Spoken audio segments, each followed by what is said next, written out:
Hi, my name is Curtis Presson, and I'm making this video as an open letter to any students who are considering doing a study abroad with MTSU.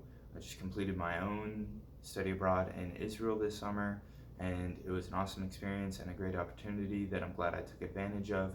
So I'd like to recommend it and encourage any other students who are thinking about doing it to go ahead and find a program and sign up. So I'm going to cover a few topics in this video. First off, why you should go, why I chose to go to Israel, how to prepare and what I did, what Israel is like itself, and what my takeaways from the program as a whole were. So first off, why to go. You should consider doing a study abroad because it's a really well organized and well planned out way to travel. I haven't traveled outside of the United States before, so I saw it as a great opportunity to learn more about just traveling itself in a really well structured format. So I chose to go to Israel because I was raised in the church, so I've heard a lot of stories about the Holy Land throughout my life, and I wanted to go and see what it was like for myself. I also wanted to learn more about the politics of the region because I'm a political science student, so I wanted to learn more about the Israeli government and how they work, how things over there impact us here at home, and how U.S. foreign policy impacts people in Israel and the Middle East in general. So I also wanted to gain a better understanding of history, and this was a great place to do it because it's one of the longest settled areas in the world. There are older settlements for sure, but this is a very ancient place that still has a modern culture. So it was really cool to see that full picture and get a wide view on history there. So how to prepare. The first thing that I recommend, and the first thing I did, if you don't already have your passport, that should be the first thing you do after you sign up for a study abroad, is to go and get your passport. You're going to need it to travel outside of the country no matter what, and I was glad that it was the first thing I did because while I was doing it, I ran into problems concerning my birth certificate. It took a little bit of extra paperwork and pretty much twice as long than what I thought it was going to take to actually receive my birth certificate. So it's a good thing that I got that process started early and didn't wait till the end, because if I had waited till the end and run into that same problem, then I might not have been able to go just because I didn't have my passport. So the next piece of advice is to pack according to any kind of packing list that your leaders give you. They've probably been on this trip before, and they know and have experience with what you're going to need. So follow those recommendations. On the flip side, you don't want to overpack because if you're moving around a lot or just traveling and flying in general, it's going to be a pain in your back, and it's better to travel light, cover your bases well, but don't overpack. You don't need like an excessive amount of like shoes or jackets, like one jacket, like maybe a sweater, like your basics as far as shoes, and the other part of that is that you're going to want to get some stuff over there to bring home, and so you want to leave yourself a little bit of extra space as far as in your suitcase, so that you are able to bring those back home with you. If you haven't flown before, or if you aren't very comfortable flying or traveling, it's a really good idea to look at the TSA's webpage and review their travel guidelines and rules and regulations there, so that you're able to get through security without any hassle, kind of make that process a little bit smoother by understanding what's going on and getting through with as little friction as possible. So if you don't know something, or if you have a question, really just ask. If you're going with a group, someone in your group is probably going to be happy to help out, or they're already going to know the answer. Or if you have a question that's a little bit more specific, maybe your leaders have run into this issue before and they already have the answer. And if not, they're probably best equipped to point you in the direction for where you should look to get an answer that you need. So while we were on our trip, we had a saying, and the way that went is "Blessed are the flexible." We had a pretty packed itinerary with start and end times for every outing that we did, and we did our best to follow that. But things like traffic and unexpected closures at sites kind of get in the way. So things would happen, and we'd say, okay, well, what can we do instead? And we'd turn it into an opportunity. So we went to one place that was closed, and instead of just being bummed out about it, we were flexible, we rolled with the punches, we turned it into an opportunity to see something different. And we went to a museum that turned out being really cool.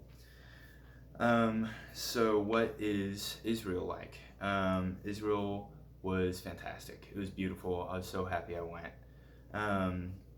It was really cool to see how people in different parts of the world do things differently to accomplish the same goals as us. For example, shopping in the United States, we're really used to department stores, shopping malls, and online shopping,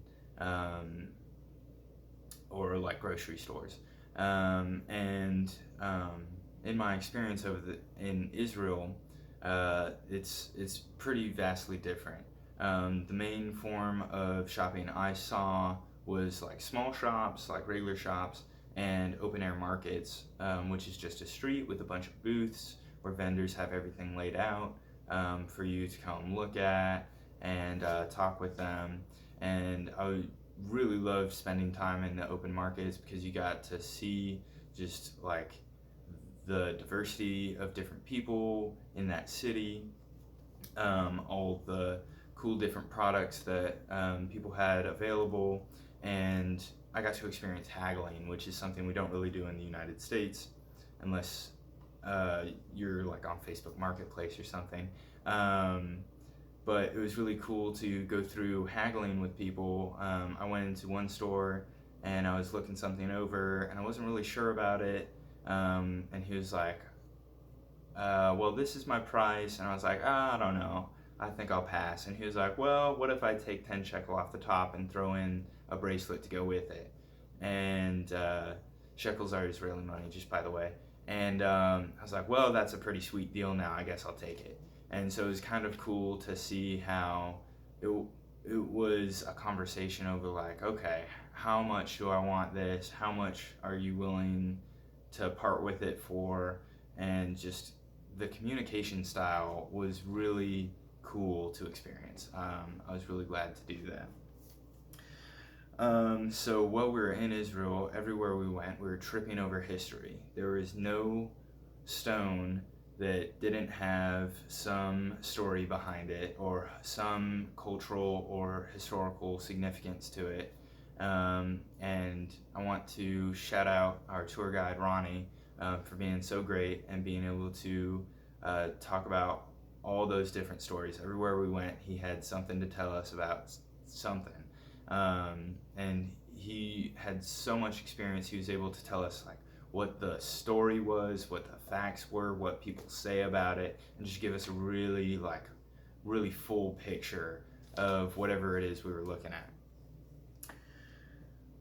So Israel itself is a pretty intense place. People have really strong religious and political feelings over there, and that's okay. And it's important to be sensitive of those.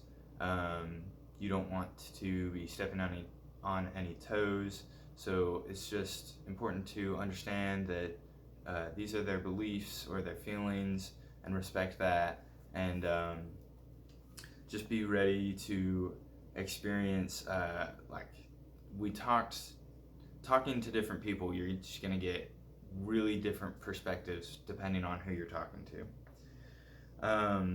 One example of this is while we were in Jerusalem, we saw 3 big holy sites, and that is the Dome of the Rock on the Temple Mount, the Western Wall also on the Temple Mount, and the Church of the Holy Sepulchre, and those are all really close together in the center of Jerusalem. and those are important religious sites for Islam, Judaism, and Christianity, respectively. And it was really cool to see how they coexisted together. But it was also interesting to see like different takes on modesty from what we're used to here. One thing that's kind of universal with those three holy sites is that they want you to present yourself modestly, and so that pretty much means like full length clothing as far as like pants and long sleeves go.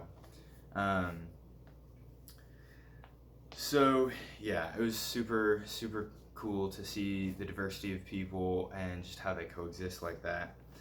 So what was my takeaway? What did I learn? Again, back to our tour guide Ronnie. One of the biggest things he told us was geography is super important, and it's really important not to forget how that shapes history and the course of events. Israel is in the position it is because of its geography, just because in ancient times it was one of the major travel routes from Europe or Anatolia to Egypt, and so that made it super significant. And its position on the Mediterranean today and in the region continues to make it a significant place even today. So like I said, it's a beautiful place, and I would recommend any students who are considering a study abroad to look at Israel. If there's a program that fits your field of study better or has something that you're more interested in, you should go for it. You should definitely do it because it's a once-in-a-lifetime experience, really, that you're going to be able to take with you and just learn so much from. And if you're interested in history and culture, there's nothing like going to the place that you're learning about and really being able to connect with it and talking to the people and getting their different perspectives and being able to experience and engage with them.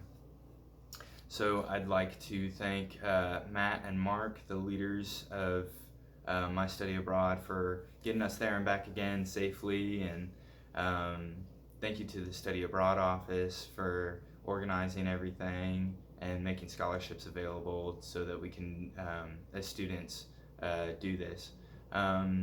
So anyone out there who's thinking about it, you really should just do it because it's awesome and you're gonna love it, and it's something that's gonna be special to you for the rest of your life because that's what it's for me. So thank you for listening. Yeah.